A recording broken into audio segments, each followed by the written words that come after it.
আসসালামু আলাইকুম সবাইকে। আপনারা সবাই কেমন আছেন? আলহামদুলিল্লাহ আমি ভালো আছি। আজকে আমি আপনাদের সাথে ছোট্ট একটি ভিডিও শেয়ার করছি। আমার এই ভিডিওটি যদি আপনাদের ভালো লেগে থাকে আমার চ্যানেলটিকে সাবস্ক্রাইব করে দিবেন এবং লাইক, কমেন্ট, শেয়ার করে আমার পাশে থাকবেন। যারা অলরেডি সাবস্ক্রাইব করে আমার পাশে আছেন তাদের জন্য রইল শুভকামনা এবং অসংখ্য অসংখ্য ধন্যবাদ। এখানে আমি কিছু ইফতার আপনাদের সাথে শেয়ার করছি।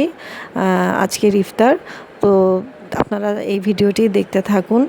এটি ছিল দুধ চিড়া দিয়ে কলা দিয়ে একটি হেলদি খাবার। এটি পেট ঠান্ডা রাখে। আর এখানে ছোলা বুট, বেগুনি, পেঁয়াজু এবং ব্রেড টোস্ট ছিল, বিফ ব্রেড টোস্ট আর সালাদ ছিল। আর এটি ছিল শাহি জিলাপি। অনেক মজার এই জিলাপিটি ছিল, খেতে অসম্ভব মজার। বাহির থেকে একদম ক্রিসপি, ভিতরে অনেকটা জুসি, খেতে অনেক মজার ছিল। আর এটি ছিল আপনার বিফ তিহারি দিয়ে অনেকে ইফতার করতে অনেক পছন্দ করে, আমিও পছন্দ করি। আপনারা কমেন্ট বক্সে আমাকে জানিয়ে দেবেন কারা কারা কী দিয়ে ইফতার করতে ভালোবাসেন বা পছন্দ করেন। তো এখানে যা যা দেখিয়েছি এগুলি সবই আমার প্রিয় ইফতার। আজকের ইফতারে এগুলো ছিল।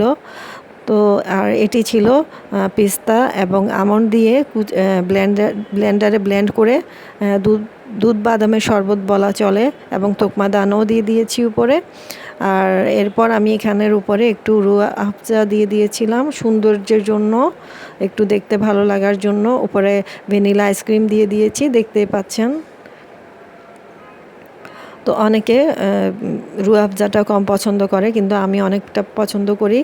আপনারা কারা কারা পছন্দ করেন কমেন্ট বক্সে আমাকে জানিয়ে দেবেন। দেখতে পাচ্ছেন আমি একটু রুয়া আফজা দিয়ে দিয়েছি, কারণ আমার এটি অনেক ফেভারিট। তো এটি খেতে অনেক মজার হয়েছিল। আর রমজানের সময় তো আমরা ইবাদত নিয়ে একটু বেশি ব্যস্ত থাকতে হয়, রমজান রাখতে হয়। আল্লাহ তাআলার সন্তুষ্টির জন্য আমরা ইবাদত করি এবং রমজান পালন করি। তো ভালো থাকবেন সবাই। আল্লাহ হাফেজ। আসসালামু আলাইকুম।